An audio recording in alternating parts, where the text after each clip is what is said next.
So today we are going to focus on special education and applied behavior analysis, which is a great area of interest for many of our students.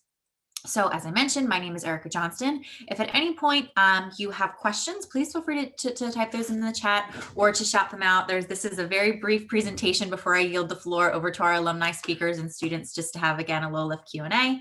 But we are also joined by Dr. Amanda Fisher, if you'd like to introduce yourself. Hi, I'm Amanda Fisher. I am a faculty in the Applied Behavior Analysis program, and I can answer any questions that you have about our programs in Applied Behavior Analysis or special education. And before becoming a full-time faculty at Temple, I have lots of years of clinical experience as well, so I can contribute in that area as well. Thank you. Okay, so I wanted to start with a BIPOC acknowledgement, in that we acknowledge the land on which we sit and occupy today as the traditional and ancestral home of the Lenape and other indigenous nations of the Schuylkill and Delaware River. Without them, we would not have access to this gathering nor to this dialogue, and we take this opportunity to thank and honor the original caretakers of this land. We additionally acknowledge the African ancestors that were enslaved and utilized to build upon the land taken from these indigenous nations. So we are welcoming 3 College of Education and Human Development alumni panelists. So we have Dr. Kelly Cates McElrath here today, who is a board certified behavior analyst and doctoral level BCBAD with brain injury specialization certificate with the CBIS, and 26 years of experience in applied behavior analysis across a variety of settings in home, residential, inpatient hospital, and private and public schools. Dr. McElrath has 20 years of experience teaching graduate and undergraduate courses in ABA and special education in both campus-based and distance learning formats. So welcome, Dr. McElrath. We also have Jennifer Laurelio, who received her bachelor's degree in neuroscience from Colgate University in 2007 and her master's degree in ABA from Temple in 2011, and became a licensed behavior specialist in Pennsylvania in 2018. She currently serves as the clinical director at Lehigh University in autism services, and was previously the director of clinical services and professional development and exceptional learning, working with children with autism and other developmental disabilities in homes, schools, and community settings. So welcome, Dr. Lario, as well. And then we also have Gina Federico on the line, who is the training and policy assistant for the Early Intervention Technical Assistance Program, part of Pennsylvania Office of Child Development and Early Learning. At EITA, Gina manages the OCDEL Policy Fellowship, among many other statewide initiatives. She has been with EITA since July 2016 after working with Jumpstart here at Temple for 2 years. And she received her Bachelor's of Science in Early Childhood Education and then her Master's in Special Education through the +1 program. So we have a variety of academic programs and careers on the line. And at this point, I will pull the PowerPoint down and yield the floor to our alumni to maybe elaborate a little bit more on their background, and then for students and prospective students to engage in discussion.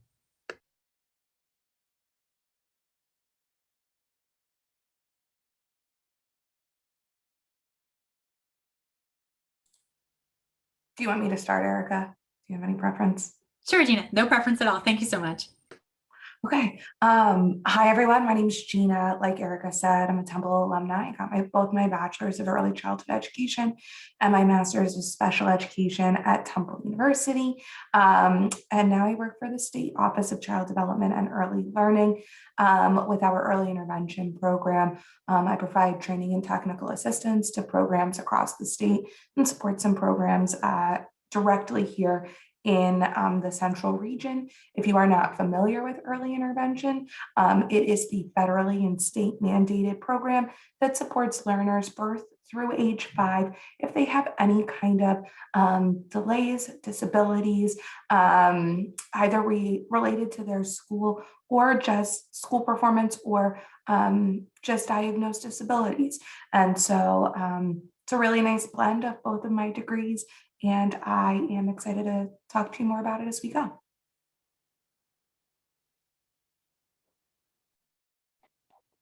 It's okay to just jump in. I apologize. You had said you had a PowerPoint, so I was waiting for that. You said brief, but that was brief. It's briefer than I thought. That's fine. So hi, everyone. My name is Kelly McElrath. I am Also a faculty at Temple University, adjunct faculty there. My day job is at the Bucks County Schools Intermediate Unit. If you don't know what an intermediate unit is, and you're interested in special ed, it's probably good to know. So intermediate units are the way the state of Pennsylvania does special education. We are considered a public school entity, and we are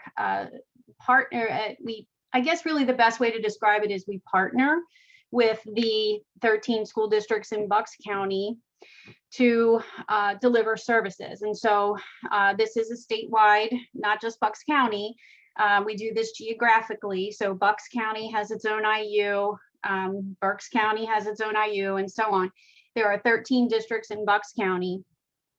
And we provide really any services that the school district should need or want, pretty much anything you can imagine. And if we don't already offer it or have it that we can provide, we will find a way to provide it. So that includes special education teachers, and that includes behavior analysts, board certified behavior analysts. Okay, so I look forward to talking with you more as well. Hi, I'm Jen Loriello. I got my master's at Temple and then got my BCBA and state licensure. So I'm the clinical director for the Autism Services Program at Lehigh University, and we provide mainly insurance funded services in homeschools and within the clinic at Lehigh. And we work with children with autism ages 2 to 5. I've worked previously in another insurance funded agency, also worked residentially with adolescents and children with autism, and then also worked with adults with traumatic brain injury. So have worked across the spectrum. And I look forward to talking to you guys. And Dr. Fisher, did you want to give a little bit of a background as well, just some of the different contexts that you've worked into, so students may direct questions to you as well?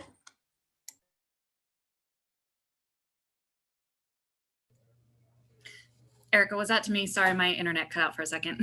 Yeah, to you. Thank you. What? Could you repeat that? Sorry. I was just, if you wanted to also share a little bit more of your sort of educational and professional background that sort of led you to this point in the different contexts you've worked in. Sure, excellent. So I got my bachelor's degree in psychology. Like many folks didn't know that do that. I didn't know what I wanted to do. So I got my master's in psychology, thinking that I would go on to a PhD program, and I kind of fell into applied behavior analysis, and then realized that was really the route that I wanted to go, that I wanted to learn everything I could about that field and about that the discipline of applied behavior analysis, because it really was kind of the way that I saw the world, and saw such a difference that it made in so many different social problems. So then I went on to get my PhD at The Ohio State University in special education and applied behavior analysis, and where I provided school-based consultative services, and then continued to be an educational consultant in New Jersey with the May Institute, and provided home-based and school-based consultation for children with developmental disabilities and their families. And then I worked as a clinical behavior analyst at a residential facility here locally that has an approved private school and residential component for children and adults with developmental disabilities. And there then kind of became a director and oversaw all the professional development and training in applied behavior analysis, as well as research, interns, practica, and had a clinical caseload too. And during all that time, I also taught part-time in higher education, and mostly in graduate courses in applied behavior analysis, and then became full-time faculty at Temple about 7 years ago. So yeah, so we're very excited to talk to you all and answer any questions you might have about the fields. Great, thank you. We actually have our first question in the chat about the Leadership and Career Studies program. Does anyone have connections or experience working with LNCS?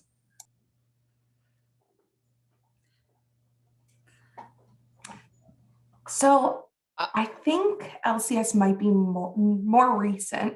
to the college. And I will say I didn't graduate all that long ago, but from the sounds of it, it's something that I think I definitely would have wanted to seek out as a student, and definitely would have taken advantage of resources like tonight's session. So it's great that you guys are all here and taking advantage of it.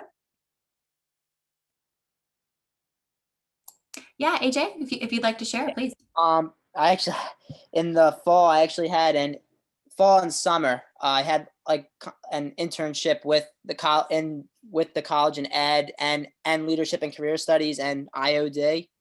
So I'm student teaching the first semester right now, so I had to take a break with that. But I've done work with them and was a one-on-one for a student in their academic coach for a student in their program, and I've worked with a lot of the supervisory staff. And I can't say enough good things about leadership and career studies. If you're trying to get involved with that, or it's very eye-opening experience, and everyone there is great. And it's, you know, it's a work study. I can't say enough good things, and I can put you in contact with the supervisory staff if you want more information.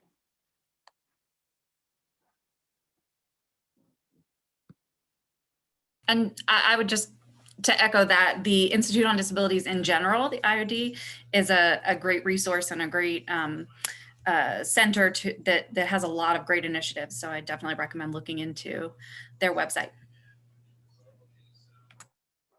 The first link in the chat is for the Institute on Disabilities more broadly, and they have a ton of programming, a ton of fantastic programming, and a lot of really great staff and faculty and students that are connected there. And then the LNCS program is the second link for becoming, you know, more specifically involved with leadership and career studies.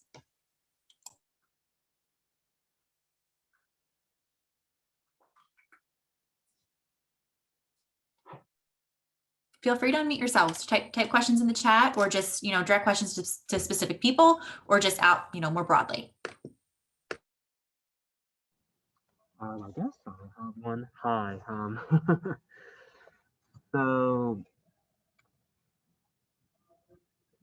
So I think my question is, I guess first I want to talk about, like, so for me, I'm in learning disability where it's like, I'm not disabled, but I just have learning issues where it's like I learn new things. Like, you know how everybody learns new things, right? So I think my question is, I don't know if I'm gonna say it correctly or whatsoever, but I'm gonna try my best to say it. So is that okay with you, Erica? So I think, I guess my goal is to, like, I've been learning disabilities since when I was like young. So I think my goal is to, like, what can I do to, like, especially in college, like college is the most challenging. I mean, I love college because I love college, but the truth is, it's like, I'm just trying to figure out, like, how to, I guess, try to get a better education. So it's just like, I was like, I guess, I need more support with, like, more educated that I think, I guess, hopefully, I guess, if I, you know, in order for me to get a good education or a good experience in college, like whatsoever, I guess, hopefully, I'll definitely, like, do a better job with my education. And yeah, I mean, oh, it's nothing really, like, just a story that I'm just telling you. Or am I allowed to talk about questions though? Or questions? Okay.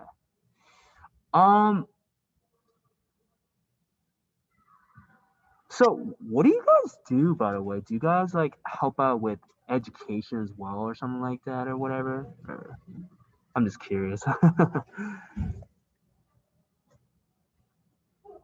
Oh, no one's not going to answer my question. I can jump in. I don't know if you wanted to hear from anyone in particular, but I do work with students who are on the autism spectrum, who have emotional support services that they're receiving, multiple disabilities, traumatic brain injury, And I work mostly with the classroom staff, the teachers and the assistants in the classrooms. I do, it's my job to do assessments to understand how to help the students around their behavior, and then help the staff understand what to do. What kinds of things can we do to prevent behaviors from happening?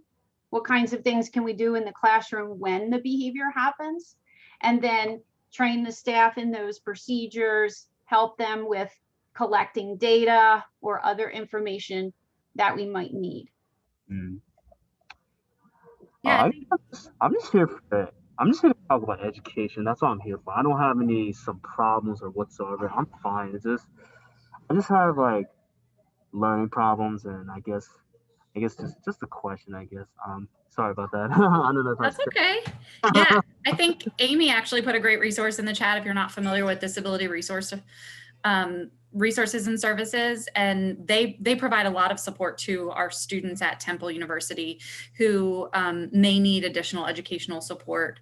And I think talking with your instructors is a really good idea too. When it comes to working with individuals with developmental disabilities and what each kind of professional here does, I think it's really great to have lengthy conversations with folks in the field so that you can figure out what a day in their life looks like and how they work with individuals, or do they work with children? Do they work with adults? Do they work with staff primarily? So for example, in my clinical practice, I did both. I worked with staff and trained staff how to work with kids with developmental disabilities and severe behavior disorders. And I also did clinical work with individual children with behavior disorders. So, and then now in higher education, I get to train future behavior analysts and future educators. So it's, I think the fields of applied behavior analysis and special education have so many great ways to help individuals with developmental disabilities, and so many great professions within our fields. Thank you. Alex, if you're interested in knowing a little bit more specifically about what I do, I'll piggyback a little bit off of what Kelly said. It sounds like she works at an intermediate unit. And what I do working for the State Office of Child Development and Early Learning is actually we sort of oversee those intermediate units in ensuring that they are providing high quality early intervention services to all children who qualify for early intervention across the state.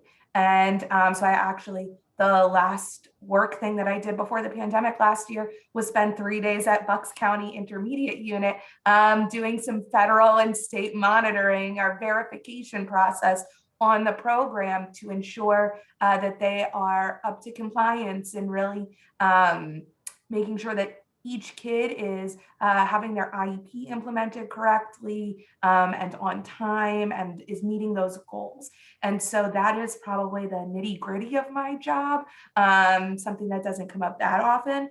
But on a day-to-day basis, I am providing training and professional development to teachers and professionals across the state who work in early learning or early intervention. I work on initiatives like our leadership team at Early Intervention Technical Assistance that's hosting 1,000-person virtual conference next month. So getting geared up for that. And I also work on a team that sets up online learning opportunities for professionals as well as families. So that way families of children in early intervention, birth through age 5, can access all sorts of great resources that will help them support and advocate for their child in their early intervention journey. So the short answer is that I sit on Zoom all day, but the long answer is that I do all of those different, much more exciting things. And hopefully that helps. My role right now is split. About half of my time I spend with a direct caseload So that is similar to what Kelly described, except we are providing our services a lot in homes and preschools. So, completing those assessments, but then providing a lot of the training to parents and our RBTs so that there is consistency and implementation both within the sessions, but then also in the time that we're not there.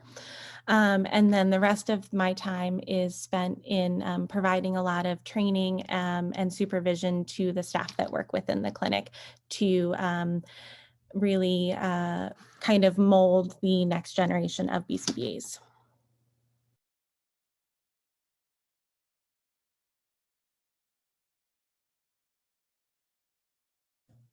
I have a question for, I believe it was Dr. McElrath. I hope I'm saying your name right. You are. Good job. Perfect. Amazing. So you spoke about an IU.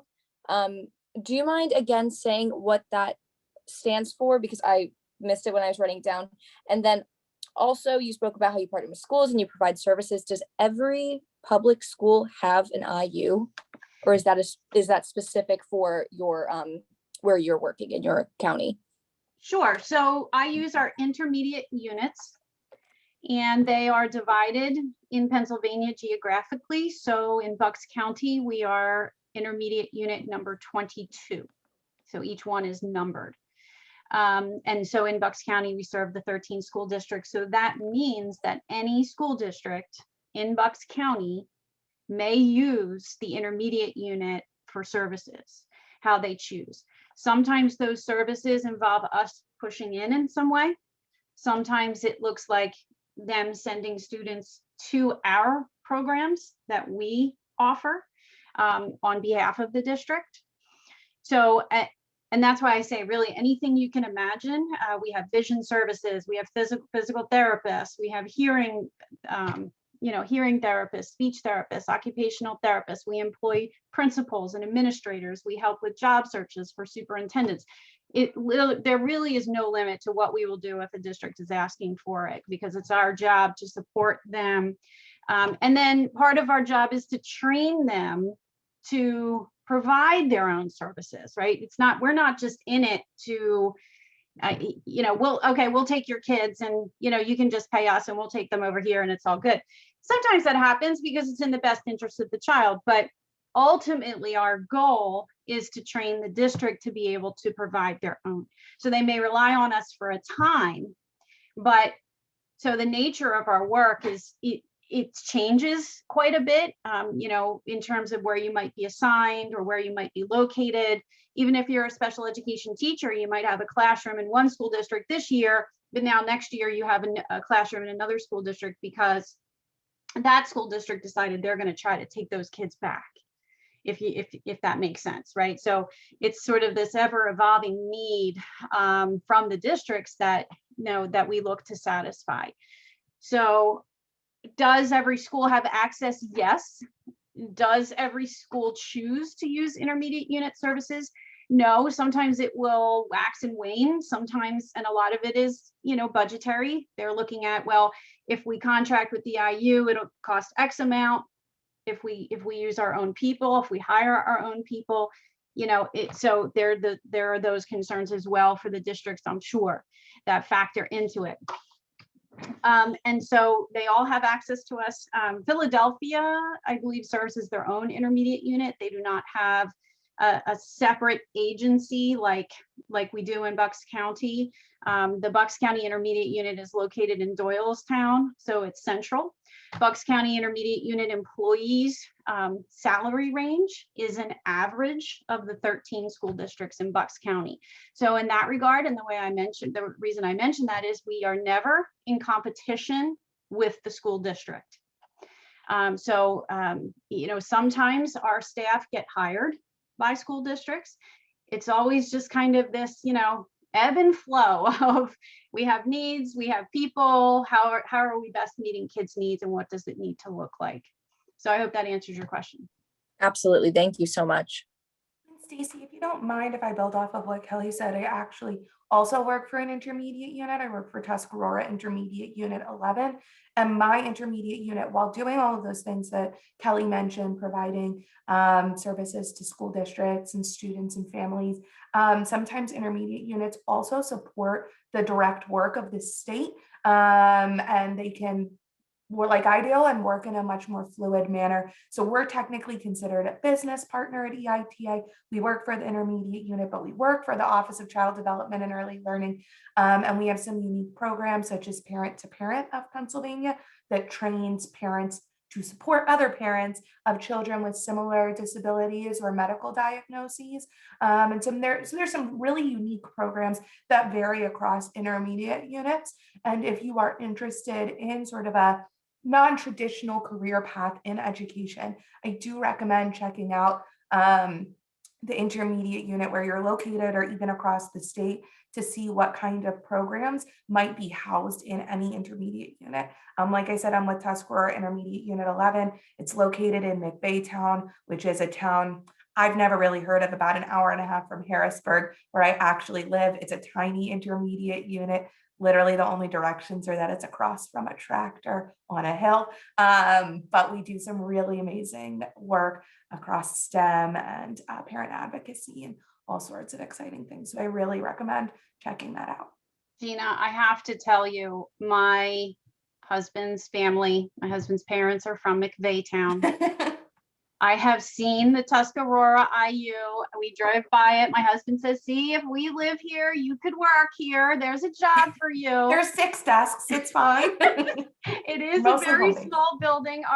Compared to Bucks IU, we have probably well over 1,000 employees at Bucks IU. So isn't that funny? I never thought I would hear this in the word McVaytown. I never thought this would come up in this Zoom or any other Zoom. It's funny. Yeah, AJ? AJ, please. So my really career roots, I grew up with a minor learning disability, overcame it. List of 15 to 20 teachers, specifically special ed teachers, getting me to where I am now. But in a nutshell, like, I'm unfamiliar with intermediate units, and like, I'm just curious if that's like, are those special ed teachers, are those instructional aides, like what kind of services do they apply exactly, those IUs? You name it. Anything a student could need or want, we provide it. So yes, teachers assistants, registered behavior technicians, behavior analysts, all your related services. We do all of that. And just to put it in context too, nationally, different states organize their special education differently. So in Pennsylvania, it's organized through the intermediate units. In some of our neighboring states and in other states, it's organized a little bit differently. So I know some of you may be from other states or may be looking to move to other states, and the special education services really vary state to state. And even within that, sometimes it's county to county or district to district. So just to kind of keep that in mind. I would say too, so we don't get too focused on intermediate units, there's also, and this is something I didn't know as a student at Temple in your programs, there's a lot of programs and supports that are offered to students and families through the county, especially when it comes to early intervention and infants and toddlers. Those are supports that are sort of run through the county level. And that is something that I personally didn't know. And I think is important for folks studying special education to know if, say, I'm looking for a job in, special education, I could look at my county and see if there's any positions open there. I think that's a great point, Gina. There's so many different avenues to get involved in special education services. There are private and charter schools that provide special education services. There are agencies that provide special education, instructional, and behavioral services to kids in their homes. at young ages, but then also all through school age up to 21 that could be provided by a school district or insurance. And then after 21, there are a variety of services that are often funded by the county and are kind of coordinated through the supports coordination process within the county. So there's all kinds of different avenues to get involved in kind of that broader category of special education services. And all of them are always hiring and always in need of support and in need of good, really great, dedicated folks. I will also just speak a little bit. I don't know if anyone is interested in applied behavior analysis here. Our Bucks County Intermediate Unit does employ approximately 25 board certified behavior analysts. They are in different roles across the county. Sometimes school districts will contract directly with us for a behavior analyst who works only in the district and serves, again, the district's needs. So that can be across special education and general education students. Then we have other behavior analysts that serve students who are being served in our intermediate unit programs. So the students who are coming out of district to us to receive their services. So I don't, again, I don't know if there's any interest for that or if there's questions, or I can, happy to talk more about that too. And for those of you who maybe live in other areas besides Bucks County, some intermediate units do have behavioral services and some do not. So Bucks County IU is a phenomenal setup for behavioral services, and to have 25 behavior analysts in one intermediate unit kind of in one county is really phenomenal. So that's a great area to get involved in. And then if you're looking into other intermediate units, they may or may not have different services or may contract with other agencies to provide applied behavior analysis services as well. Yeah, that's a great point. Some of them do contract with agencies for that.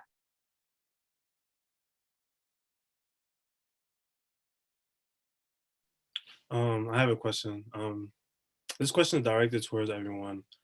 Sometimes, like as a college student, like you have some uncertainties about how your day-to-day life will be in your profession. I was wondering, like, what would you say your hardest part of your day is? I'll start. I think that's a great question. I think personally right now in the pandemic, I am an extremely extroverted person. If you guys know Krista Hunter, who was on the call today, she used to be my boss, and I would start every morning by just standing in her doorway and talking to her and catching up, much to her chagrin sometimes. And I miss doing that with my coworkers so much right now. I love being a part of a team, and not getting to have that face-to-face contact is a challenge for me. Other than that, I think, in non-pandemic times, I think just, and something that was helpful that I learned in college by working and being involved in on-campus life and whatnot, prioritizing a workload is still tough. And not getting distracted by a more exciting project when maybe there's something more urgent due at the end of the day today, even though something else is sort of a little glittery and more exciting, making sure that I am prioritizing what needs to be done in the here and now is, maybe a more challenging part of my day-to-day routine.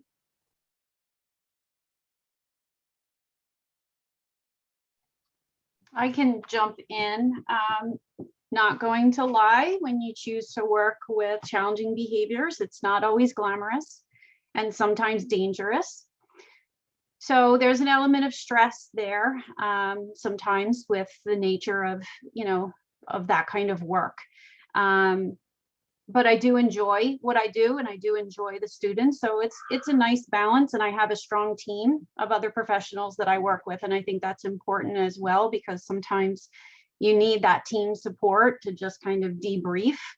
And I think probably the other hardest part that we encounter is just having difficult conversations with people, whether that be family members or even other staff members sometimes. So that can be uncomfortable for sure. You guys both make great points. I think something else that I really struggled with when I first entered the field was learning how to explain it to everyone else in my life, because when, especially those really challenging, responding to challenging behaviors is not something that people outside of the field always understand. And I worked with really challenging individuals, and I would come home and have, bruises and bite marks and things like that. And I lived at home for the first year with my parents, and they would ask me, why are you going back?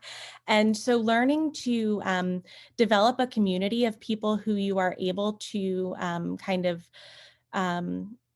talk to about this and vent for a minute, but then also have constructive conversations and be able to move forward, I think is something that has really helped me to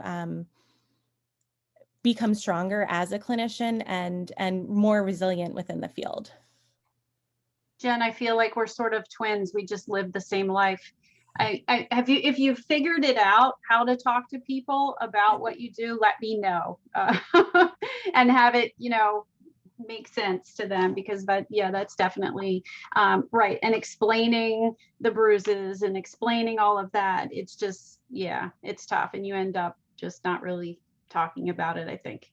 I just happened to marry someone who I worked with, so that's how I did it.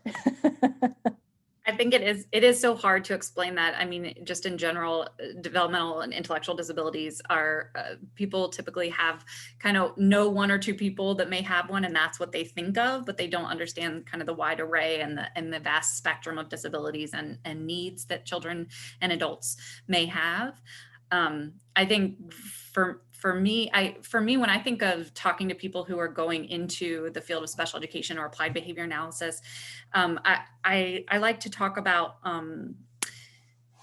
at least letting them know that there's kind of two broad categories of positions in my mind. One is working directly with children or adults and clients with intellectual disabilities or developmental disabilities, or working with directly with people who have needs that they want to change their behavior, or that they have some type of problem that they perhaps want to fix.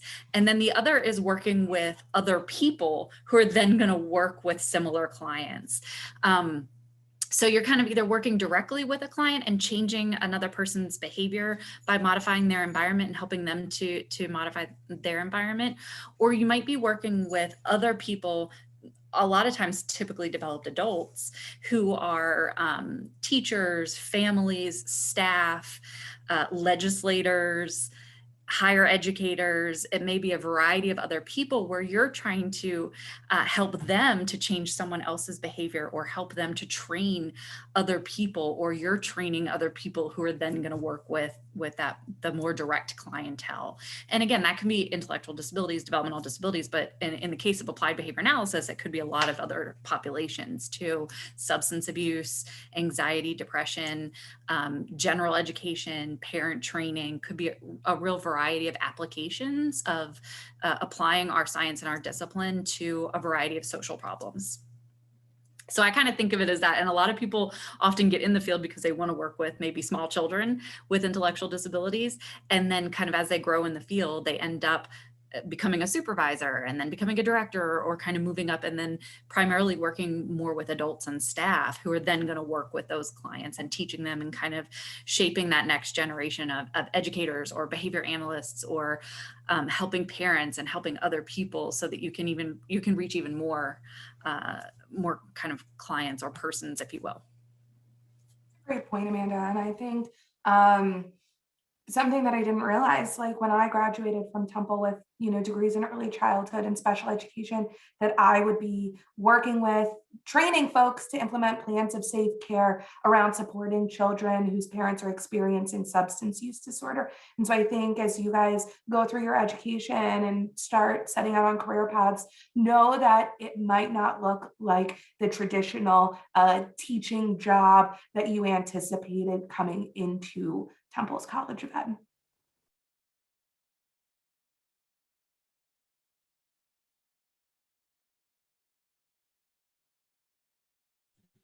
I have another question, if that's all right. Speaking of that, so I'm graduating soon, and that's kind of my focus right now is the classroom. Who knows where I'll want to be after. Does anyone, this is for anyone, have any advice? So I'm graduating with my bachelor's in my bachelor's in early childhood education, and then a certification in special ed. I want to do special ed. I had wished that I could have done the 4+1, but it's expensive, so I'm hoping to go back, get my master's at some point. As of right now, I feel the most comfortable going into a general education classroom. I feel like that's what this major has prepared me for. Even though I have that certification in special ed, I still don't know if I feel the most comfortable. Or I don't know if schools would want me to be in that position because of, we only had a few classes, like I'm not getting that master's. Does anyone have any advice for my kind of trajectory to getting to that point of being a special education teacher in the classroom?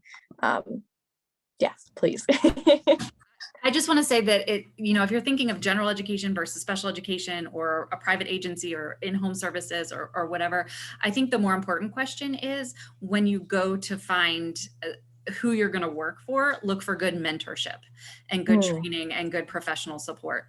Because you might be a general education teacher and teach special education children and not have a lot of support and have a ton of special education teachers, special education students. Or it might be the opposite. You might be a general education teacher and have lots of special education support. You might work in a private school and be a special educator, but only have a small group of children and lots of mentorship and layers of expertise and professional development.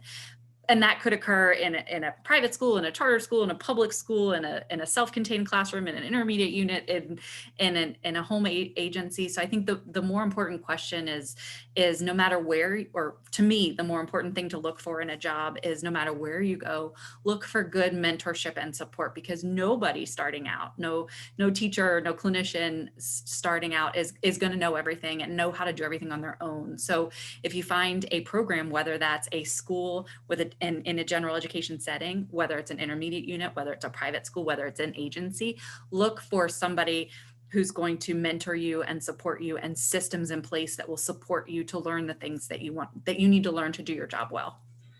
Would they have that? Sorry, not to interrupt anyone who's going to piggyback off of that. But where would you find that information of the school that maybe you're applying to work for? Like, where would it be on? Is it something that's on their website? Is it something they talk about during, the process of interviewing, or is it something you learn once you get hired?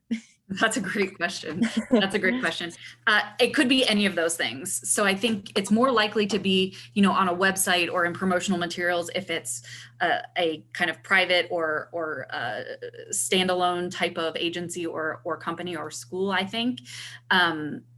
But I think one of the best places to talk about that is to really ask those sort of questions during an interview, and when you're touring a school, or when you're doing an interview and talking with whoever might be supervising you in the future.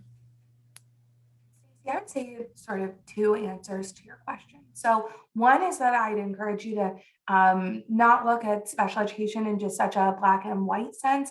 And especially in early learning, we are extremely passionate right now about promoting the full inclusion of children with special needs.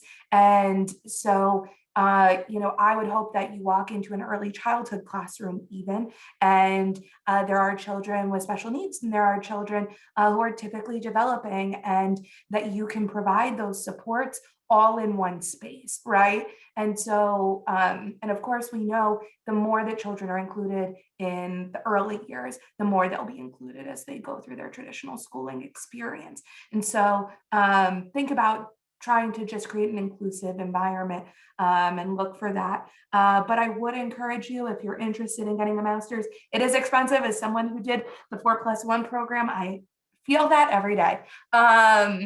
So look for jobs that maybe offer tuition reimbursement incentives. And I know that's something that my intermediate unit offers. And so as I start to explore PhD programs, that's something that I'm certainly going to take advantage of.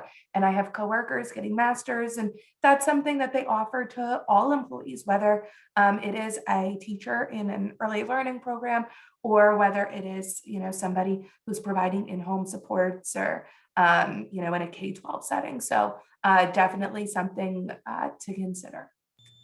Yes, definitely get a job first and ask about that when you're interviewing, because there's such a dearth of special educators and behavior analysts that many places, nonprofit, school districts, agencies, many will support professional development, especially in the form of getting an advanced degree. Thank you both so much. All of that is so helpful. It is usually when an agency or a district or whoever you're working for, an employer, supports tuition reimbursement or even tuition remission for an advanced degree, they usually require some type of commitment on your part too, so that you agree to work for them for a certain amount of time after your degree. So just to keep that in mind as well. Okay, thank you.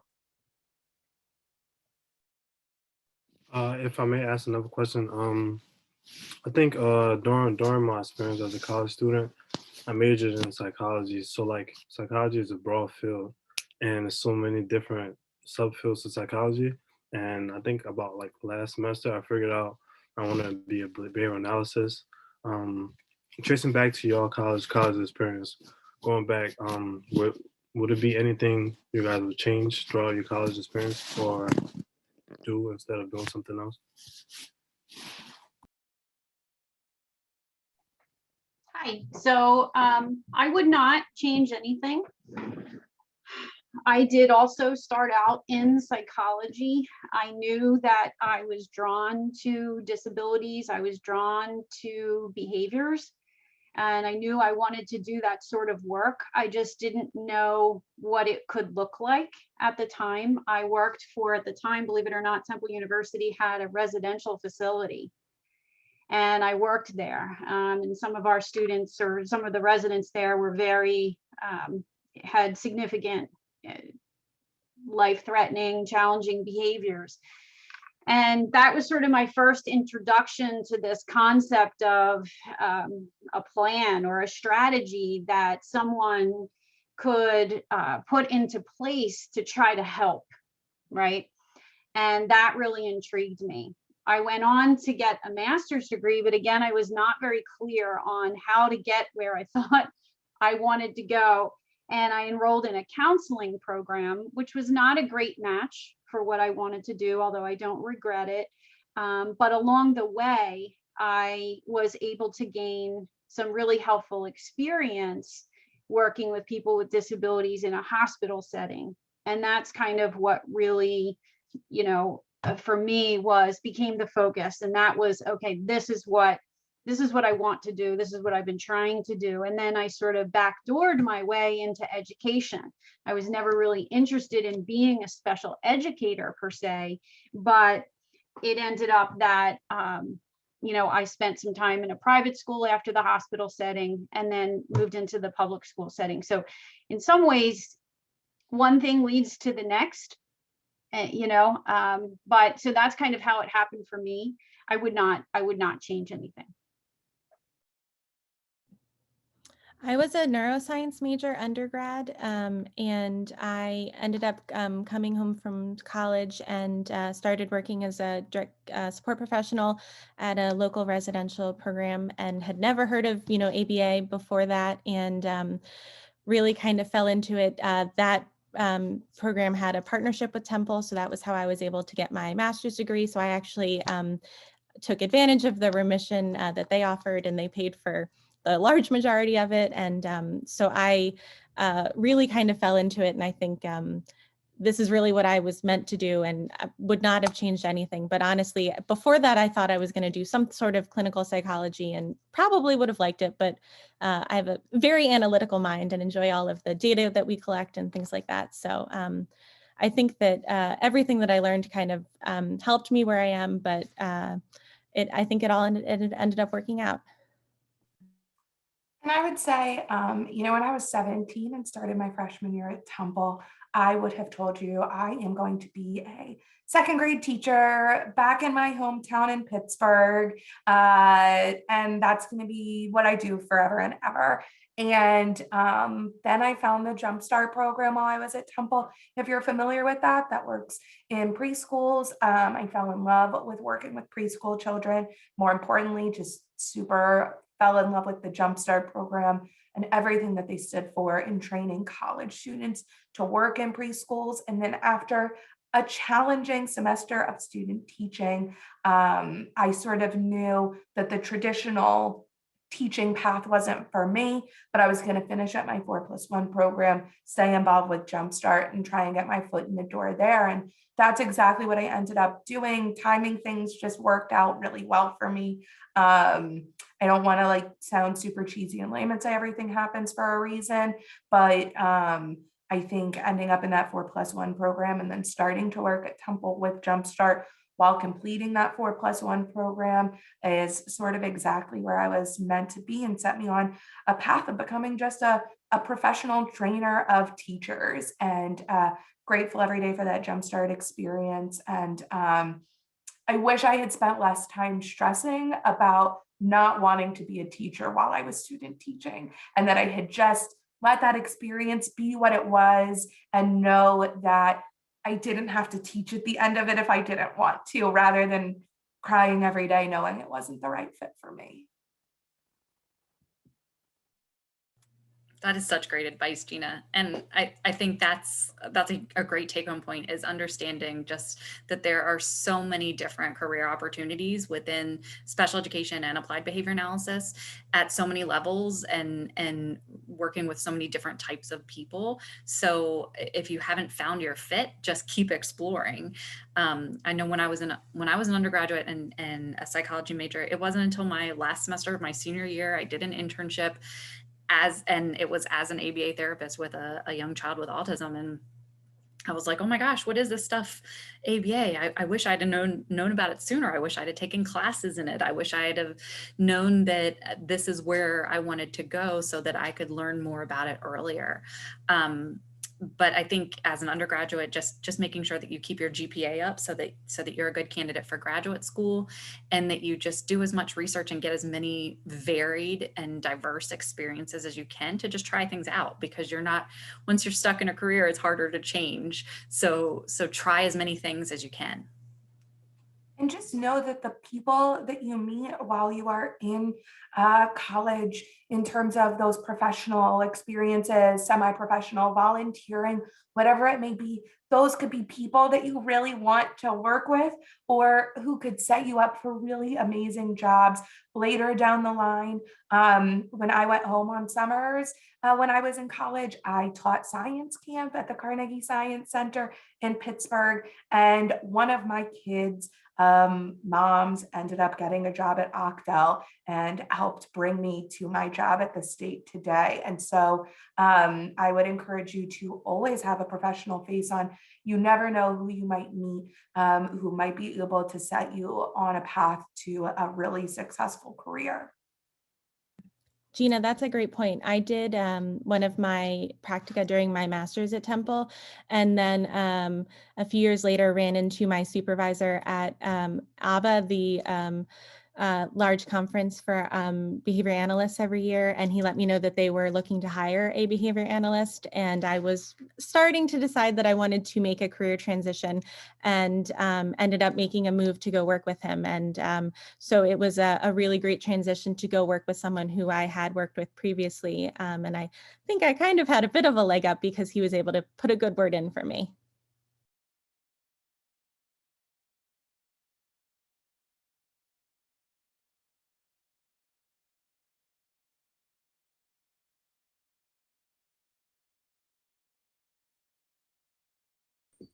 Okay, great. With maybe 3 minutes to spare, we might have time for maybe one more question.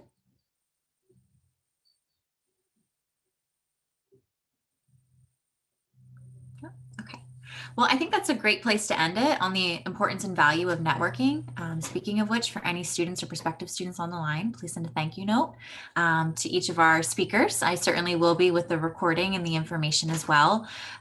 So, there's, a crazy percentage, like 80% of the positions you might get come from networking. So make sure that you maintain positive relationships with any staff or faculty here at Temple, because you never know if it's a conference or if it's a grocery store that you may bump into folks later on down the line. And as you kind of get those varied experiences, to Krista's point in the chat, the value in getting different experiences throughout your undergraduate program. Many of your programs, I see some HGCE students here on the line, that of course comes with a field component, but that's not to say that if you have, the time and capacity to do so, to, explore additional volunteer internship opportunities throughout the summers. There are a ton of positions that come my way here as the AD of career development. Get familiar with Handshake, get familiar with some of the other job searching spaces, make an appointment with me. I'm happy to support you to acquire experiential opportunities, part-time opportunities, or to then redirect you to Amanda if you have a particular question. Sekou, right? You said you're a psych undergrad, you're thinking about, the ABA grad program. So we could always connect you with our own faculty. Of course, we want to keep Temple students, right, to come to our own grad programs, but there's a lot of really great programming I'm sure that our faculty could give insight on as well.